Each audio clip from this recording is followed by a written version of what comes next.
Assalamu alaikum, everyone. This is me, Sinma, your host for the day, and I hope everybody is doing fine in their place. As you know, that today's Friday, and on Fridays we do our literature reviews and our book reviews with it.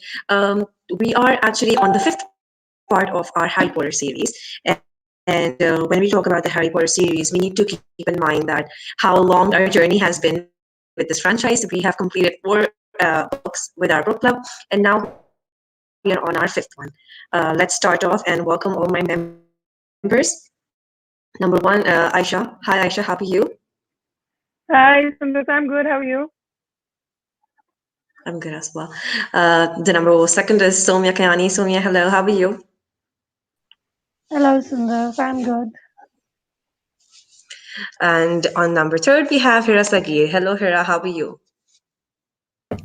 I'm fine, Sundar. Thank you for having me today. Okay, so today we start off with the basic and our very, what should I say, front line that we talk about. We talk about the author.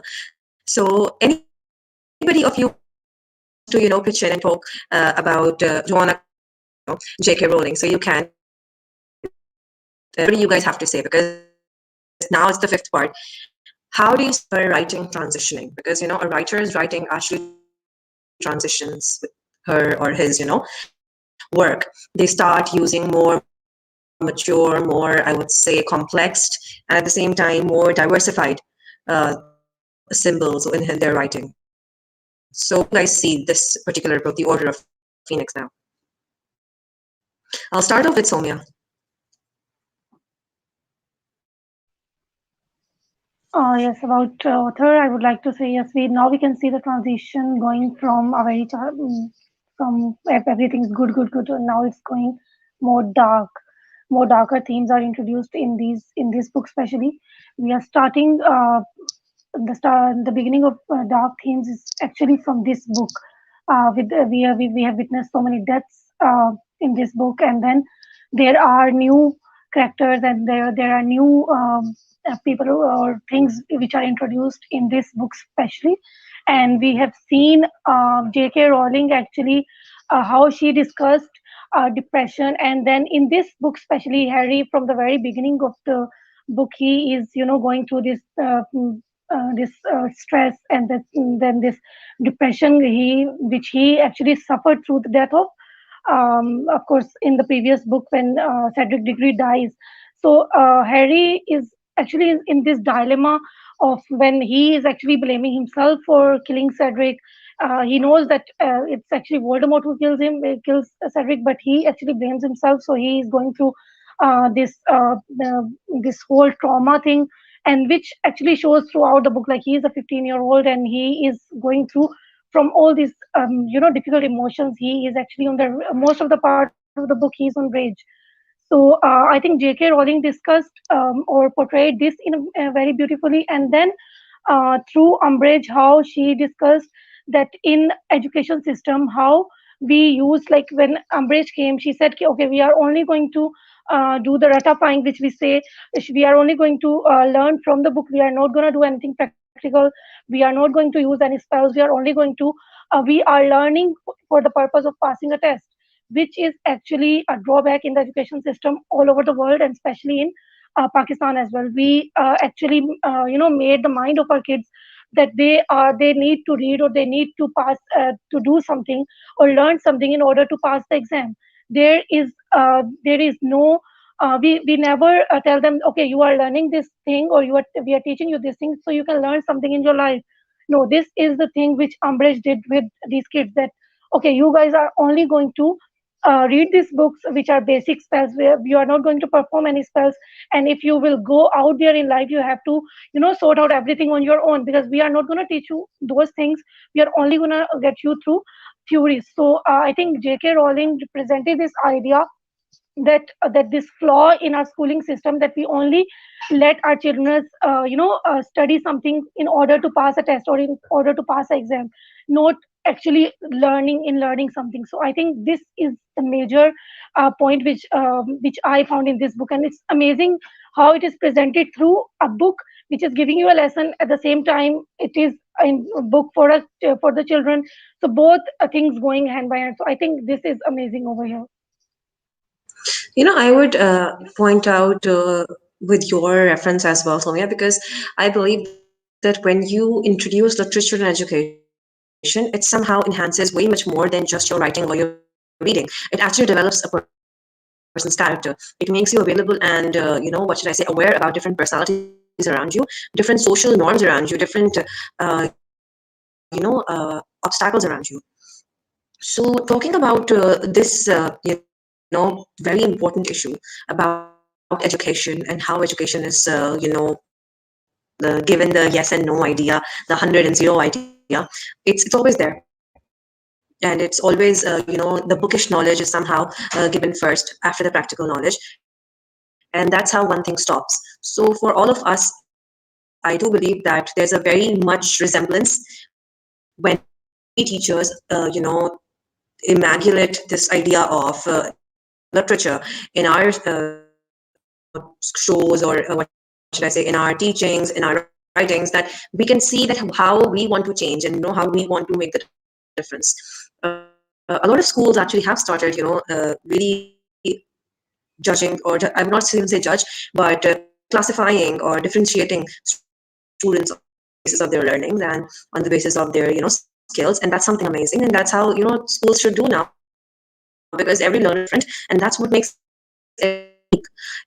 So talking about this factor, I really appreciate you bringing this forward, Soumya, because I think this is a very, very hardcore, I would say, trending, at the same time upsetting topic that is there in Pakistan. And we all are, faculty teachers. So I'll start off with our book now, The Order of Phoenix. Now you all tell me, the book had some serious, what should I say, the big attention catches, such as, Harry was not allowed to play anymore. And there was the time when the big death happened, the death that, makes us all sad. And I was very sad about it.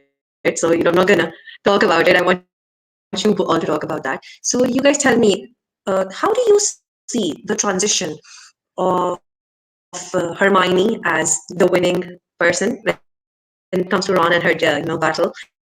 Harry as, the person who's actually there when the both forces, Dumbledore and Voldemort, come face to face.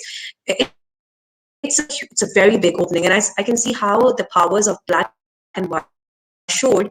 It actually represents that how much transition the characters in the movie has taken. So I'll start off with Hira. Hira, what do you have to say about the book? All right. Thank you, Sundar. I was actually dying to say a few words over here, and thank you for giving me the opportunity to go first with this. All right. So I think that before Order of the Phoenix, up until Goblet of Fire, it was all fun and games. Literally, it was all fun and games. And Order of the Phoenix is when things get real. It's kind of like a coming of age, novel for all three of our characters. Not just all three of our characters, with the side characters as well, with Neville and even Malfoy. It is a coming of age. They're growing up. They're not kids anymore, and they are not just young adults. They have this additional responsibility of being being the first ones to shape the future of the world that they're going to live in post Voldemort, or now that Voldemort is back. Book 4, Voldemort is back. Everyone knows that. Not everyone is ready to accept that, but they know that it has happened. World has changed, literally. Their world, it's like their pandemic is happening in Harry Potter world with Voldy being back. So it is a coming of age story. They're all growing up. They know that Hogwarts is not a place where they can go and just be students. Now they have to take solid steps. They have to take actions, and and chart their own course, map their own course. So what happens when Umbridge, she refuses to actually teach them, defense against the dark arts? They take a stand for themselves, and they form their own group. And it's not just something that they are doing. They're not rebelling. It is not a little kids society that they're a part of. It's not some school activity going on. It is themselves taking a stand for their own selves and their fellow students to prepare themselves for what lies ahead in the world, for what is out there. And I think that was a stepping stone into their into their character building as adults, as YA young adults. So I have to say that one of the instances why Order of the Phoenix really changes course. It goes off on a tangent. It is not a kid's book anymore. It's not a kid's series anymore. It's for young adults now, and it indirectly and subtly gives them the message that in order to change things in the world, you have to stand up. You have to take a step for yourself. You're not going to let your elders decide and the powers that be decide how things are going to be. If you want to see a change, you have to bring it about yourself. So that is my biggest takeaway from this particular edition, this particular novel or series, book in the series.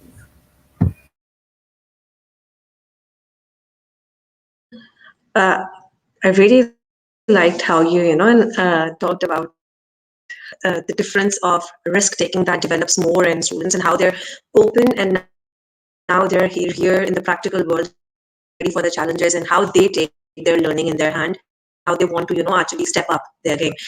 Starting with you, Aisha, what do you have to say? How can you relate, and what are the pointers that you want to add on this? I feel as Hira just said that they're not young kids anymore. They've grown up. They have their own burdens. That they have to go through. So we have just add up a bit of a quote that the world isn't split into good people and Death Eaters. As we say that ye अच्छे लोग हैं, बुरे लोग हैं. We don't divide, the world is not divided among good people, bad people. It's circumstances that make somebody bad, and circumstances that brings out the good or the bad from inside the person. We have both, the yin and the yang. We work out with both. We have some devilish pointers in ourselves, and we have some angelish points in ourselves. It's just that the circumstances, situation that we're in, we sort of maneuver around and within ourselves, and it comes out. So, just the same manner, like in this one, we see that Harry is a little more confident in himself, and his leadership qualities come out really well. We see, he is a stronghold as a character that is now ready to be a leader. No matter who comes and questions him, no matter who hits him, how hard, he is there, standing on his he's not going to move no matter what happens. Then we see Hermione and Ron getting awarded by the prefects, so the roles of the prefects. So we see them grow up, we see them handling their lives, we see them, gathering people around, getting the Dumbledore's army together. It's not easy to get an army. Even getting four people together around, it's not easy. So getting the whole army together, their training and everything, we see Harry working as hard as he could, and also onward struggling with his depression, struggling with his demons within, the same manner that we all do. We say that, women, most probably, we say that, औरतों को ज़्यादा काम नहीं होता. I would add in a bit of feminism here that, but females fighting within their inner demons, whatever they're going through within, they're working their way out. They're managing their children, they're managing their husbands, they're managing their households, yet they're working, they fight their demons, no matter it's midnight or whether it's early morning. They have that 1 hour, they sort themselves out, and they're like, okay, let's put on a face for the world and let's fight. That's what Harry is doing. He knows, he gets those dreams, he's getting those visions where he sees Voldemort, what he's doing, whatever's happening. But at the same time, he's there for Ron, he's there for Hermione, he's there for the, all students there. He's collecting them all together, being together, fighting on. So I feel that, that shows that they aren't kids anymore. Bachpana se lag gaya, and now it's adulthood. Yes. The attack of the adulthood. Aisha, I'm sorry, I'm going to cut you out. I will add that J.K. Rowling actually shows the transition of how her readers and herself, they all have evolved together. She's actually showing that, we're all now growing up. Along with whoever is starting with the first book, eventually when they come on the fifth one, they are also growing with it, and the book itself is growing with it. So, the transition, this is the amazing part of literature, that the way a a person's character, a person's personality develops and it changes over time, and the changes that we see is beautiful. And Aisha, your point of adding, women's character, I will have to add on that not even women, men even, as portrayed in Harry's character, men also get tired, men also have mood swings, and it's completely fine to feel what they're feeling. It's not like something different or alien for them to feel it, because we believe that it should not be there because he's a man, or if why should there be any kind of a situation in which a man can feel or express themselves. I think that Harry actually portrays a very important and a very uh, sensitive topic when it comes to men, that they actually face depression too. They have certain problems too. It's just that the showcasing of women, though, because they talk a lot and they can express a lot, is more that it actually shows a lot in the society. And it's true, I've always been the advocate of a man's feeling and expression, because it shows how true of a person they are, and how how true their heart is and what they're battling with. So Somya, shifting it to you, you tell me, when you look at the action sequences and how the action is coming now, a group of young adults going and fighting and going through all of that, what do you see when you see all this transition coming? Okay, transition. Yes, Sundus, you are absolutely right that transition is not only in the books. It's not in the book and story, but transition we can also see in the characters as well. Especially when I talk about Neville Longbottom, he is the one who we see as this kid who is always afraid, who can't do anything properly, who is kept on losing his things and forgetting things. But he is the one who actually we saw a proper transition. He's in his self actually, especially when the DA lessons when they are getting this Dumbledore's army, with they are getting all these lessons from Harry, and when Neville got to know that Bellatrix is out of the Azkaban, and he knows that she is the one who tortured his parents. So now he is not the brightest kid in the class. He is not the smart one, but he is actually the hard worker. He is the one who knows, okay, my this woman who tortured my parents, I need to do something for that. And actually, he comes out as the brightest in DA in Dumbledore's army. He was the one who was actually doing the best, especially Hermione helping him. Neville, actually, even Harry, telling him again and again that okay, you have to do this. You can Neville, you can do this. So I think Neville progression from being this kid who is always failing at things in different classes, nobody is actually paying some attention to him, emerging as a man who can be equal to Harry, because the chosen one could go for Harry and for Neville as well. And so the transition of Neville from this character to now as Hira, I think in first book we were discussing, Hira said that he is the one who actually stood against his friends, that okay, I will not let you go because you guys, this will cost us points.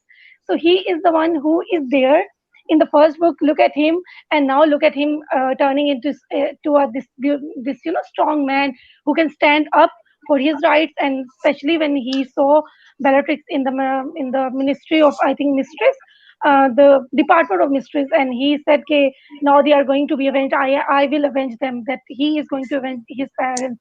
So I think it's amazing that we see this transition going on within the characters and with in the story as well. And there is one more small thing, Sundus, which I would like to discuss, is power. Power is the thing, as we in literature discuss that okay, power corrupts.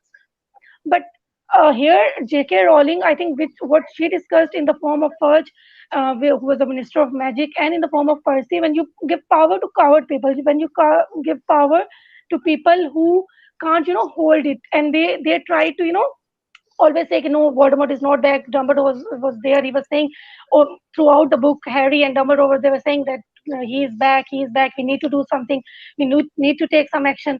But they were keep on denying because they were in power. Dumbledore, of course, he can't do anything because he was not in that much power as compared to the Minister of Magic. So he was not Lispert, being a person who is not that much courageous, was not able to accept the fact that okay, we need to fight against the person, this this Lord Voldemort is again back in the form.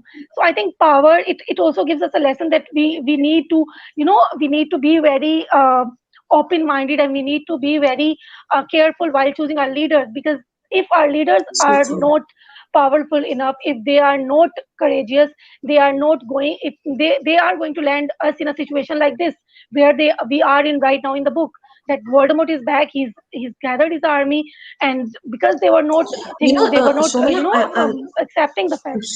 I'm so sorry I'm cutting you out, but I would just Hmm. add into it that it also shows that when a team is not strong enough to actually stand up, and when somebody from this team snitches, and somebody from the team actually does not want to build the team, they say five fingers actually make the whole hand. And if one of the Yes. finger is not there, it somehow is there an unproportioned hand. Uh, so I would resemble to this that.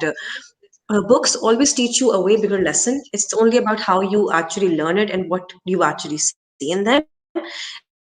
Talking about the situations that we also, see around us, that people are always there. They're going to bully you. They're going to talk about you. It's about how much you actually give them power and, show them that, it doesn't matter. I am still going to do what I'm going to do, and we're going to spark with it. That's what a team is about. Even if I talk about our book club, it happened after a lot of, what should I say, problems, a lot of ups and downs, but we all wanted to, be together for the cause of literature. And I think that's amazing, because people who have the same wavelength and they want to showcase, and because of you guys being a good team with me, it helped me actually developing a better, platform. So it's always how it goes hand in hand. So now you guys talking about the movie. Now it's like I actually love talking about that. I don't want to be a person, but somehow this always excites me, because I do these comparisons and I love them. So number one comparison that I would want to talk about is how the book actually starts off. Okay, and the book actually opens up way earlier, but in the movie they actually show Harry in the park. See, some pointers that I believe that are somehow misheard, or the Department of Mystery Rooms, missing. That's something that should not be missing, but it was missing. So I believe that it should have been a part of the book. And I don't know, I'm just giving my idea. I'm no person to critique over here or anything. And Shushanks, and we see the. I'm so sorry, I'm taking the thunder from all of you. I don't want to, but I have to talk about Sirius Black. I have to talk about his death. It's so serious. No, please, please It's take so the floor. heartbreaking for me, We want to hear what you and have to say. and I was shattered and I was broken, and I don't want to show these emotions, but I, to be very honest, right now I read the book way before, and because of this book review, I had to go through it all over again. Even when I was skimming and scamming through the main pointers and reliving it all, when that particular scene came, and he steps back and he goes in the whale, my heart, it actually saw the movie, it saw it all, and I'm like, I was stopped. I was like, oh yes, this happened. Oh yes, it's there. It's like it's very tragic. So I'm gonna give the lead to Hira, that now you may start off, and what do you see those scenes that are the best scenes of in the movie? Well, you have described the best scene, so I don't know how I can add to that.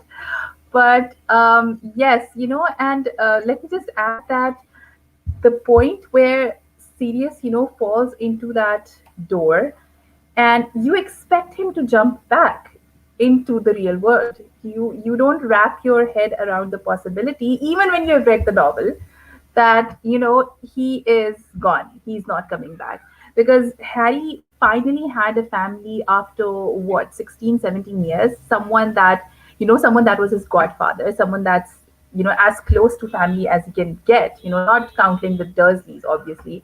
But there's a Sirius Black, he's from the same community that Harry is, the magical world.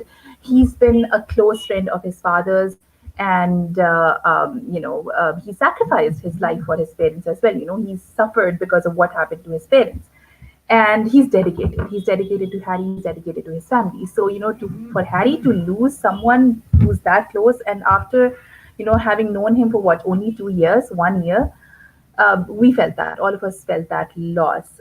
Another important scene, or I would say a scene that I really liked, that was there in the book, but it wasn't really there in the movie, was when Harry and Co. They see Neville Longbottom at the hospital, and they ask him what he's doing there, and he says that he's visiting his parents with his grandmother. I think that was a heartbreaking scene because um, Harry, because of what Voldemort did, Harry lost his parents. He's had that grief in his life, and it's done and dusted. For Neville, his parents are there. He sees them every single day. He knows that they're still alive, and the consequences of what Lestrange did to them, they're there in front of him every single day. So I think moving on or coming to terms, accepting reality for Neville is much harder than it is for Harry, because Harry has lost his parents. He can grieve them anytime that he wants. Neville sees his parents tortured every single day. So I that was one of the most moving scenes for me, for myself personally, from the novel. Not talking about the movie as much, but the novel. Secondly, um, can I talk about how the novel and the movie do justice to each other or not? Right now, can I talk about this? Can I address this? All right. Okay, I see you nodding. All right. So, one fact that I would like to roll out at this point is that Order of the Phoenix is actually the longest book there is in the Harry Potter series. And the Order of the Phoenix movie is the second shortest movie. So a lot of novel is packed into very little of the movie. And I was reading a little bit about, the background of this, and the script writer, who is Michael Goldenberg, he said that when he was, converting the script, the novel into the movie, his job was to stay true to the spirit of the book, rather than staying true to the letter. So we do see the spirit of the book Order of the Phoenix translated into the movie. It's not a bad movie. The movie does complete justice to the novel, in my opinion. All the major scenes are there. All the major incidents are there. If they're not there in, I would say in full meat, they are referred to, and they are translated very well, into the emotion that was J.K. Rowling's intention, to be given with the book. So I do feel that the movie here does quite a lot of justice to the book. I think I'm off track. I'm quite off track. I'll rendezvous back to you, Sundas. No, I don't think so that you're off track. I think that everybody has their understanding and they want to share it with the world. And thank you so much for, giving us this insight as well, because I think that a person who's very avid and very much into the idea about how the scenes contradict and how the scenes contrast, we were just talking about it. And Somya was actually pointing out the fact that, it has around 897 or some pages. I forgot. So we were actually looking at the book now, and then she was like that, this is the most biggest one, I would say. And thank you for adding it on. Now talking to you, Aisha, because you also want to talk about which scene do you think actually shows you the transition or shows you the awakening in this particular part, that you believe that, oh, so this one, I'm done. Okay, I am first referring to the amount of pages that are there. There are 870 pages in the book itself, Order of Phoenix. Yeah. Okay. For me, this book, any which ways, holds a little special place because it talks about depression. I have had gone through it, still do at times. PTSD specifically, if you say. There are little things in everyday life that sort of triggers back those memories. Trigger back the time that I've had. The tough times that it does. But I feel everybody does. It's not just me. There are a lot of people that do. Some do come out and talk about it. Some don't because of the society generally that we live in. But it's nothing to be ashamed of. I feel we should have the pride and the confidence to speak out about whatever hardship that we have. That's how we can sort of reduce our burden and become make people aware in our surroundings. So okay, now coming back to the book. Hira talked about the book, how does it sort of give an essence of the book in the movie. I slightly disagree here because there are few scenes. For example, the scene where the creature is lying in the book, to Harry, when Harry gets the vision that Cyrus is getting, tortured in the, in the Department of Mysteries, but in the book, creature comes up and tells that Harry that no such thing is happening, Cyrus isn't there. But that's not there in the movie. So for me, that lacks there a bit because, that brings in, I felt like killing creature there. I was like, why are you lying? Tell him the truth. He might be able to like, get something out of there, like cake out of there. But that does not happen there. So for me, that it gave me a little tinge to my heart because obviously, again, just as Hira said that Harry after such a long time finally has somebody close to being a parent. For imagining not having parents around generally is like heartbreaking. So over here, just to see that Harry is getting the visions, he is getting those intuitions that something is happening with life, and not being able to help and being helpless. So that for me was like very heart wrenching. Um, I personally love the part of Luna Lovegood. I love her character. I love her as a personality, and I love the way she explains death. She is that person who's fine with death and at the same time being alive. Because when she says that, talks about her mother, that yes, my mother passed away, but thank God I have a father. I have him around. That's so positive. To be able to have somebody that positive in your life, no matter what happens, it is a big deal. And for her to open up like that in front of Harry and tell about how just an experiment of magic took her mother's life from her, it's so deep. And over here, I would like to add up. Luna tells Harry that my mother said that things that we lose have a way of coming back to us in the end, if it's not always in the same way that we expect it to. So it is true. I lost my grandmother when I did. I always thought that I'm not going to have anything, any person like she was in my life ever again. But then I have her memories to live by, and they make me stronger at times. So we don't always get what we want in life, but that does not mean that we're any less. We get something which we don't expect and which is greater and bigger and larger than life for us. So I feel that is something that there is an outcome, no matter whether it's a negative patch in your life or it's a positive patch in your life. You learn something out of it, and so just collect all the positivities and all the optimistic things. Negativities can be just brushed off and saved it for some other day. So yeah. I I would think definitely. Luna has this, she has a serene indifference about her, and it kind of rubs off of everyone in the novel as well as in the movie. And Yeah. there's this chaos going around everywhere, and anyone who has their I would say crap together is Luna. She's not freaking out. She's Yeah. the only one Yeah. who has her wits about her, while everyone Yeah. else is freaking out. Even Hermione And and even Ron. I would say in the way she's shown her demeanor, her appearance, the way she moves, the way she strides among all of them, it's just like it's like water in all that fire, It's literally Exactly. water walking in that fire. Such a good metaphor. Yes. Yeah, So she's talking like about she's very that calm and collected character. She is all her wits together, and as in the book is mentioned that wit beyond measure is a man's greatest treasure. She's Greatest that sort of treasure. Yes. personality. Yeah, she's that personality. She has that wit. I thought initially Hermione was one of my favorite characters, strong. But when I came across Luna and when I read Luna's character, I was like, damn, I want to be like this girl, no matter what life brings you, just get a baseball and, shoot it as You know, far as possible. She Luna was has that. all these. She has all these, theories and hypotheses about everything, and they may seem weird, but Luna Lovegood actually inspired my friends and myself back in the day when the book first came out. We started our own version of the Quibbler. So Luna's father publishes this monthly magazine. It's called The Quibbler, and we started our own Quibbler.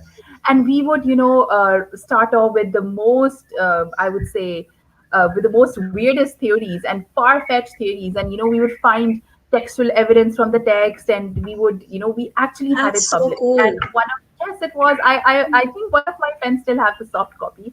I'll ask her if we can access that, and then we can read it together, or share little incidents from it That's together. that's Another so thing cool. I would I say would that, love see, yeah. it developed something of curiosity in you. Get it? Like you were so young that time. You had no idea about fact finding, about No. researching, about Yeah. how you can take out different things and actually go in deep. That's the beauty of literature, because of the fact that you put your heart in it, you connect your heart with it, you actually go beyond. You don't understand, you're not actually doing something amazing, you're just actually following something that speaks to your heart, but at the same time it is something amazing, you know so thank you. It's like I I feel it's somewhat like Audrey Hepburn. Most of the youngsters nowadays, they might not have come across her, might not have seen much of her, but her quotes on their own, they sort of like relate to her quotes. So, they'll be like, oh my God, Audrey Hepburn. Like, I've seen 15, 14-year-olds coming up and being like, Audrey Hepburn is my favorite. Why is that? Because her character, the way that she speaks, her quotes talk to them. Luna's character was such, like, just like Hira said, that, I sort of like, I used to imagine myself being like owning, sort of like a magazine of my own, and like, sort of like, and I used to play around, and I used to tell my mom to call me Luna, so that was my doing, and that was my being like that, I had, I loved that character, and I would stay in that character most of my time, trying to bring out that inner Luna that I might have somewhere, an inch of her maybe. So I feel one should be like that. No matter how hard life becomes, I feel be calm and collected, because that's the only way that you could sort your crap out. It's no other way that you could, like, sort your things out, and you cannot, if your mind and your inner soul is not at peace, you won't be able to find a solution for your problems. It would be even more jumbled up and chaotic. So that's what I learned from Luna. That's so true. That I would actually take that pointer of mind and soul working together, because people don't actually realize that how much inclination we actually need, and once there is a disruption between any one of them, that's where everything goes wrong.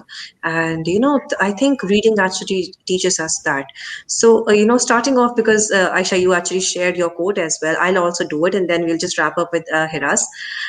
So I really liked it when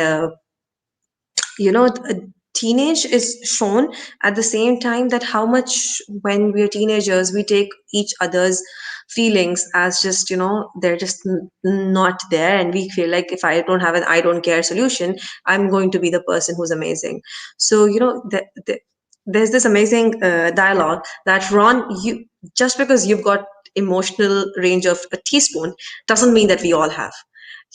I think that uh, to me, as a person who always had this idea, "Ki, I don't care, it's okay, it doesn't bother," but now it does.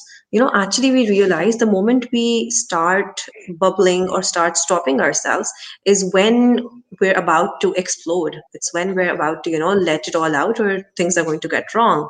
So I think that using this very what should I say, teenagers or very kiddish dialogue, J.K. Rowling actually develops a very sound understanding of how teenagers actually develop their communication and what they lack when they're, having their friendships. So, here, what about you? What was your favorite quote from this book? All right. So, one that Aisha already talked about, with beyond measure is a man's greatest treasure. The other quote that I really, really love, and like I said, that to me, Order of the Phoenix is a coming of the age novel. So, the quote that I really like is something that Dumbledore says to Harry when Harry is taking occlumency lessons, and he's having these visions from Voldemort, Age. and he has a lot going on in his life. So Dumbledore tells him that youth cannot know how age thinks and feels, but old Yes. men are guilty if they forget what it was to be young. So Yes. as we grow up, we do forget what it was like to be young. I think that's where generation gap comes in.